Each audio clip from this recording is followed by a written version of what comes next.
गुब्बारे पर चीन का दावा, हवा के दबाव से भटक कर 2 गुब्बारे अमेरिका तक पहुंच गए। अब मैं यहां पर रोककर आपको एक बात जरा बता दूं। डॉक्टर पीके घोष ये कह रहे थे कि इन गुब्बारों में ऑल्टीट्यूड के नेविगेशन के लिए, मतलब इनको ऊपर और नीचे ले जाने के लिए, और टेरेस्ट्रियल नेविगेशन के लिए, मतलब इनको बाएं दाएं चारों तरफ घुमाने के लिए नेविगेशन की व्यवस्था होती है। अगर ऐसा होता है तो क्या हवा के साथ इनका भटक जाना, ये जो दलील दी जा रही है, क्या ये गले उतारती है? अगली जरा देखिए इससे जुड़ा हुआ डायमेंशन। इन गुब्बारों को मौसम की जानकारी जुटाने के लिए उड़ाया गया था। वाह क्या बात है, मौसम की जानकारी जुटाने के लिए उड़ाया गया था। चाइना कह रहा है, इसलिए दुनिया को एतबार कर लेना चाहिए।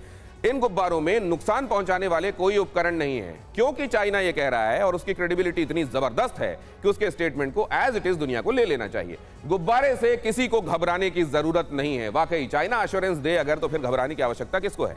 इस तरह के गुब्बारों के इतिहास के बारे में भी बहुत जल्दी से, जैसा मैं आपको बता रहा था अभी, डॉक्टर घोष से भी हम बात कर रहे थे, अब जरा इनके इतिहास के बारे में बहुत जल्दी से हम समझ लेते हैं क्या रहा है। ये अनार उगा के हर साल 1 एकड़ की जमीन पर 10 लाख कमा रहे हैं। उनसे सीखना है तो फ्रीडम ऐप को अभी डाउनलोड कीजिए। इस तरह के गुब्बारों का इतिहास, पहला इस्तेमाल इसका हुआ द्वितीय विश्व युद्ध के, पहला इस्तेमाल और दूसरा इस्तेमाल दोनों ही देखें अगर आप, तो ये सेकंड वर्ल्ड वॉर के समय का एक की नज़ीर मिलती है। जापान ने अमेरिकी क्षेत्र पर बमबारी करने की कोशिश की थी और इसी तरह के बलून के जरिए की थी, और अमेरिकी सेना ने जासूसी के लिए, रिकनेसेंस के लिए, स्पाइंग के लिए इसका इस्तेमाल करना शुरू किया था। अमेरिकी एजेंसी ने गुब्बारे से कई देशों में इस तरह के खुफिया मिशन चलाए थे। मतलब गुब्बारों से खुफिया मिशन चलाए जाते रहे हैं।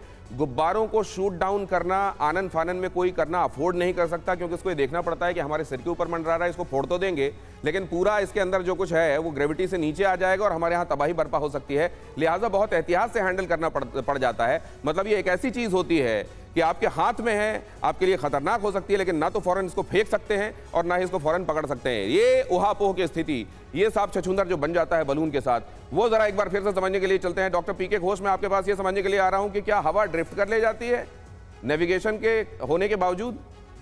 ये पार्शियली हवा से जाती है, और जैसे मैंने कहा एआई जनरेटेड है। ये एक नया जनरेशन का बलून्स है जो बहुत ही सेंसिटिव और बहुत ही केपेबल है। मैं एक बात खाली और बताना चाहता हूं कि पहले एक बार ये बलून को मार गिराने की कोशिश हुई थी। अमेरिका ने नहीं किया, कनाडा ने किया था, जिसमें 1000 बुलेट लगाए थे और इसको लगा था 6 दिन गिरने में, और किसी को पता नहीं कहाँ गिरा था। मतलब इन द सेंस दैट ये आप प्रेडिक्ट नहीं कर सकते कहाँ गिरेगा।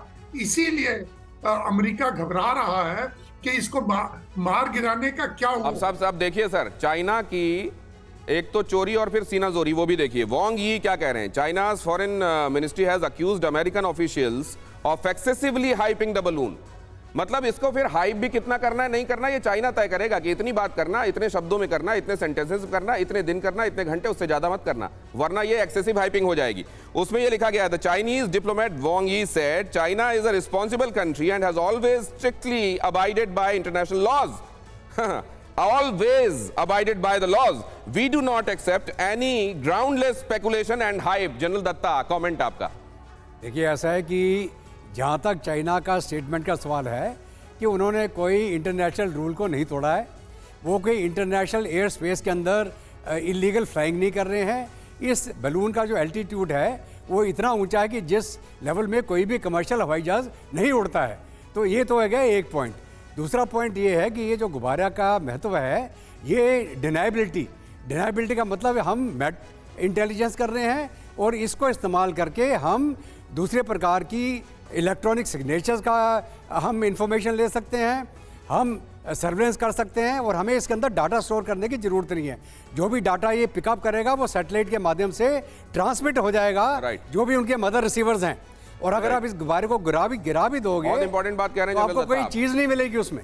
बहुत इंपॉर्टेंट बात आप कह रहे हैं कि घबराने की जरूरत नहीं है, इसमें कुछ भी लीथल नहीं है। ये जब कह रहा है चाइना, और ये कह रहा है कि हमने मौसम की जानकारी के लिए इसको भेजा था, मतलब ये तो है कि ये जानकारी जुटा रहा है। ये जानकारियां किस किस तरीके की जानकारियां हो सकती हैं, इसको वो एक एनवलप दे देगा कि एक्चुअली हमने तो केवल मौसम की जानकारियां जुटाई हैं। क्या क्या जुटा लिया होगा, ये एक बड़ा सवाल है। ये अनार उगा के हर साल 1 एकड़ की जमीन पर 10 लाख कमा रहे हैं। उनसे सीखना है तो फ्रीडम ऐप को अभी डाउनलोड कीजिए।